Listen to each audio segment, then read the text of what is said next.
किसी भी देश में, दुनिया के किसी भी देश में अगर आप लोकतांत्रिक देश में रह रहे हैं तो सरकार आपकी मतलब गुलाम होगी, आपके लिए काम करने के लिए होती है सरकार। जिस तरह से किसान आंदोलन लगातार चल रहा है और काफ़ी सारी बातें भी चल रही हैं केंद्र और किसानों के बीच में, लेकिन कोई हल निकल के नहीं आ रहा है। कहने का मेन मकसद जो ये है कि किसान जो है बहुत मुसीबत में है और बहुत मुसीबत में डट करके वो सरकार से अपनी मांगे मान रहे हैं। अब ये बात अलग है कि वो सही है या फिर वो गलत है, लेकिन मेन मुद्दा ये है कि सरकार को जो है अपनी जिम्मेदारी निभानी चाहिए, किसानों से बात करनी चाहिए।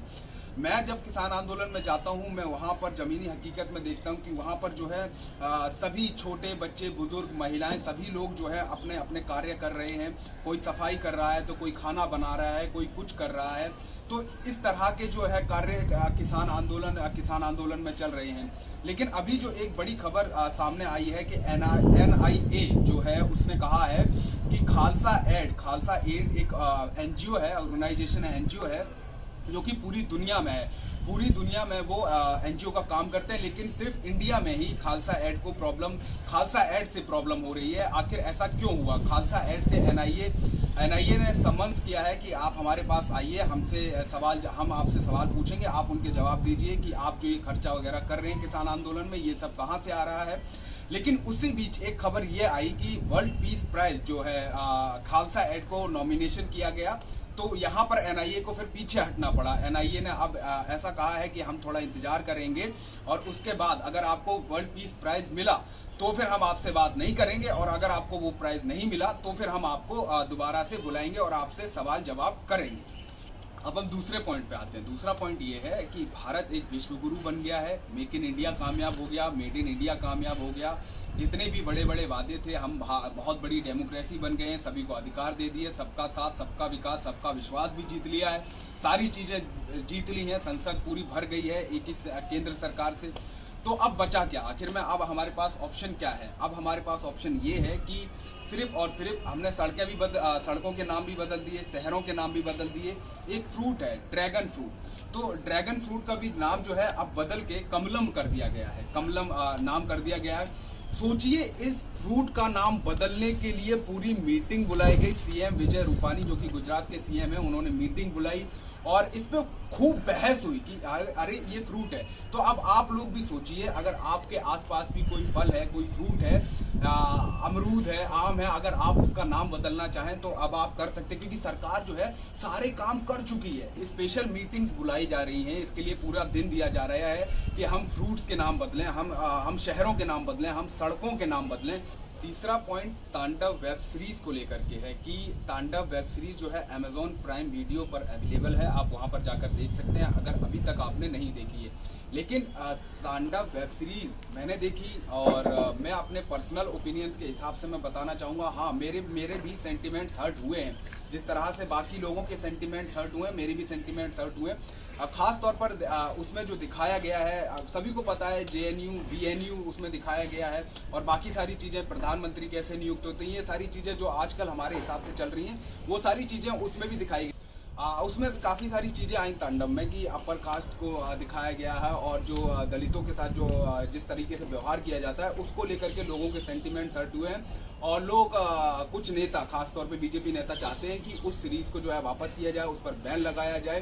तो ये भी एक कार्य चल रहा है BJP सरकार में, क्योंकि सरकार सारे कार्य कर चुकी है, तो वो जितने कार्य अब जो वैसे कार्य हैं सोशल कार्य वो भी करे जा रहे हैं ताकि देश की और उन्नति हो सके। चौथा पॉइंट है अर्नब गोस्वामी। अर्नब गोस्वामी एक पत्रकार हैं जो कि आर भारत नाम का न्यूज़ चैनल चलाते हैं, TV चैनल चलाते हैं।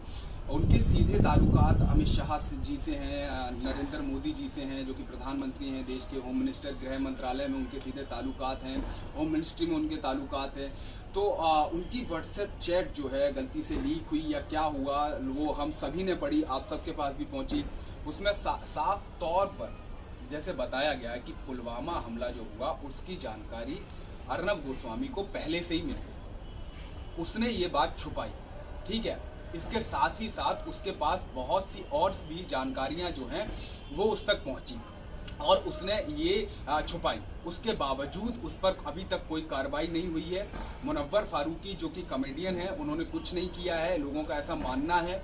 और तब भी उनको जेल में डाला गया है। इससे पहले भी चाहे जितने बहुजन हम देख सकते हैं, बहुजन कार्यकर्ता, स्टूडेंट्स पे हम देख सकते हैं किस तरह से ये सरकार प्रहार कर रही है, किसानों पे ये सरकार किस तरह से प्रहार कर रही है, और जिसके खिलाफ साफ साफ सबूत मिल रहे हैं, साफ साफ लिखित सबूत मिल रहे हैं। लिखित मांगता है कानून, लिखित मांगता है और लिखित सबूत है उसके पास, लेकिन वो इंसान अभी भी आज़ाद घूम रहा है।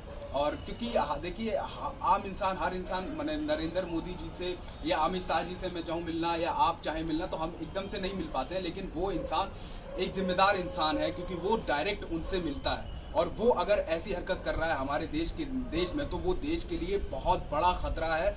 और ये अगर आप लोग अभी नहीं समझ रहे हैं तो अगर आप अभी आवाज़ नहीं उठाएंगे उसके खिलाफ तो आगे बहुत बड़ा कुछ बवाल हो सकता है। और बवाल हुआ है, हमारे सैनिक मारे गए, हमारे किसान मारे गए, हमारे मजदूर मारे जा रहे हैं, हमारे छात्र मारे जा रहे हैं, और क्या चाहिए। मतलब इतनी सब चीज़ें होने के बाद भी अगर शांति बनी है तो कैसे बनी है। और उसके बाद हम सब भूल जाते हैं कि चलो ठीक है, हथौड़े वाले का कि यहाँ एक चोट यहाँ लग गई तो दूसरी जगह चोट दे दी, तो हम वो पहले वाला जख्म भूल जाते हैं। कहने का तात्पर्य है ये है, लेकिन इस चीज़ को इतने हल्के में नहीं लेना चाहिए। संवैधानिक तौर पर अर्नब गोस्वामी ने यह चीज़ बिल्कुल गलत की है और उन पर कानूनी कार्रवाई की जानी चाहिए। पांचवा पॉइंट ये है, कल देर रात एक वीडियो किसान आंदोलन की बहुत ज़्यादा वायरल हुई। उसमें राकेश टिकैत जो किसान नेता हैं उन्होंने एक शख्स को पकड़ा हुआ है, एक शख्स को बिठाला हुआ है जिसने मास्क लगाया हुआ है। वो शख्स कह रहा है कि मुझे ऑर्डर्स मिले थे, उसने बताया नहीं कि किसकी तरफ से ऑर्डर्स मिले थे, लेकिन वो कह रहा है कि उसको ऑर्डर्स मिले थे जिसमें कहा गया था कि 26 जनवरी की परेड के दिन जो भी किसान नेता आगे होंगे, परेड में सबसे आगे चल रहे होंगे, उनमें से 4 नेताओं पर आपको गोली चलानी है। ये जिम्मेदारी उस पर डाली गई, लेकिन गलती से वो पकड़ लिया गया। ये वारदात हो नहीं पाई, होने से पहले ही देश के किसानों ने उस इंसान को पकड़ा है और उससे ये बात बुलवाई है। 2 जगह हथियार दिए हैं, एक माखन भोग के पास और दूसरा वो गली में। ठीक है, हमारा प्लान ये था कि जो से होगी, जैसे 26 तारीख को बढ़ने की कोशिश करेंगे, तो पहले जो लाइन होगी उसमें क्या होगा, जैसे जो गन चलाएगा, जो सबसे पहले दिल्ली पुलिस इनको रोकने की कोशिश करेगी, जो गन चलाएगा सर, वो ये होगा कि पहले हम शूट करेंगे, पहले रोकने की कोशिश करेंगे। अगर ये बाय चांस नहीं रुकते तो इन पे शूट होने का ऑर्डर है। दूसरी चीज, अगर तब भी नहीं रुकते, इनके घुटनों में ऑर्डर है शूट करने का।